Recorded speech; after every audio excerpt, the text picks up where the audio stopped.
Now, I like next month's Arizona Highways magazine for many reasons, but one of those reasons is I just like to say Sonoita-Patagonia.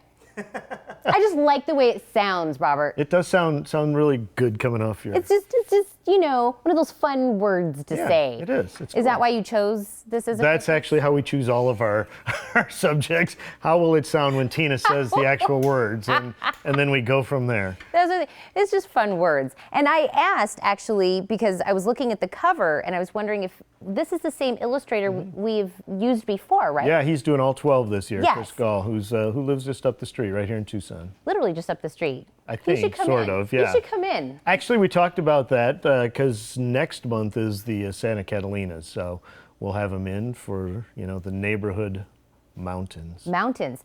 These are really beautiful, these illustrations that he's doing. So he had to go by what you guys are picking, right? Well, we identified what the places were going to Yeah. be, and then that's a good question. There's been a lot of collaboration, and Okay. he's taking his artistic liberty in terms of exactly how he portrays them, but we've been feeding him a lot of photographs. Of course, he knows this area well because it's close to Tucson, but and he actually knows the whole state very well. But so yeah, there's been a lot of back and forth, and then what he'll do is he'll send us 5 or 6 sketches with his ideas, and then we zero in and ultimately end up with a cover. Collaborative artistic minds come together. Yes. Well, that cover was awesome. I know we also have in here, I read this, I said Cottonwoods along the Santa Cruz River in the San Rafael Valley. That was a lot of things. That's a lot of description there. How did those sound coming out? Not as pretty. Yeah. I think it's me though. But it's in the same area. So this whole area, which, you know, your viewers I'm sure are very familiar with, just south of Tucson here, and this is very typical. That's as it says there along the Santa Cruz River, and grasslands are sort of the thing that they have down there. And as we get closer to monsoons, all that grass just bursts with green, and it becomes lush and gorgeous, and it's beautiful all year long. But as we head into the summer, it'll get even prettier. Well, I was going to say, in order for it to get green and lush, is those monsoon storms help with that, and we actually have a picture with some of the storm. Yes, absolutely, and they're typical down there. And there's there you go, right on cue. This is what we'll be seeing down there as summer rolls along, and a lot of big storms. Usually every afternoon, you get some weather down there, and that's an awesome shot. Yeah, this is one of those that me and you talk a lot about. Like, you have to wait for it. Yeah, for sure. Photographers, you know, dream about, you know, those kinds of clouds and the storm, and you can actually see the rain there to the left. Oh, that looks beautiful. And we have some wildflowers, which also I'm sure the storms help with down there to make these beautiful wildflowers we'll be getting. Yeah, this is another shot from that area. This is in the Canelo Hills down there, and yeah, wildflowers, wildlife, and wild times. This doesn't... For you.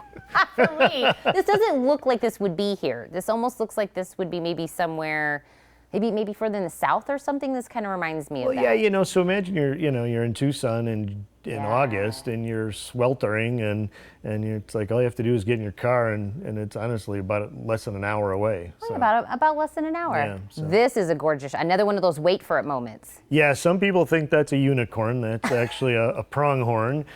It does look like a unicorn. Your issue would sell quite nicely if you had the one picture of a unicorn. The unicorn that's left. So National Conservation Area down in the vicinity of Sonoita there too, and the pronghorn.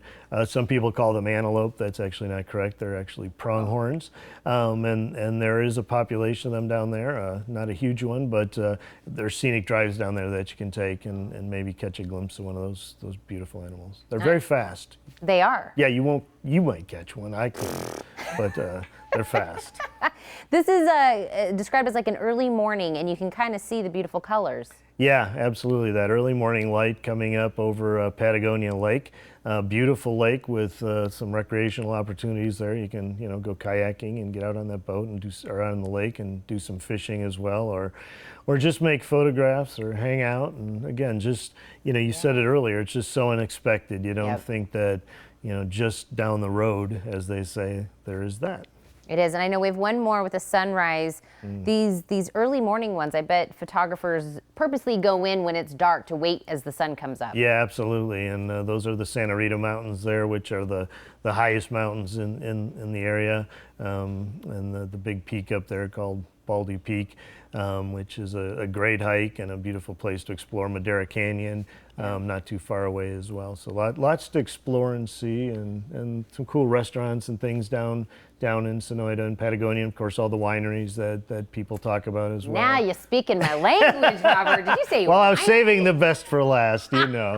I was like, yes, pretty flowers. Wine. There we go. And if you can combine the two, you know. Done. You're You all sold set. me on Yeah. it. I'm going to tell them how they can get a hold of this, but please tell Chris if he'd like to come in sometime Yeah. this year. I'd love to pick his brain also. Sure, we'll That'd be absolutely do great. that. I mean, I love you and all, but Yeah. we'd have Chris come on also. Understood. You at home, you can experience our state in a whole new way by subscribing to Arizona Highways Magazine. Just call 1-800-543-5432 or visit arizonahighways.com.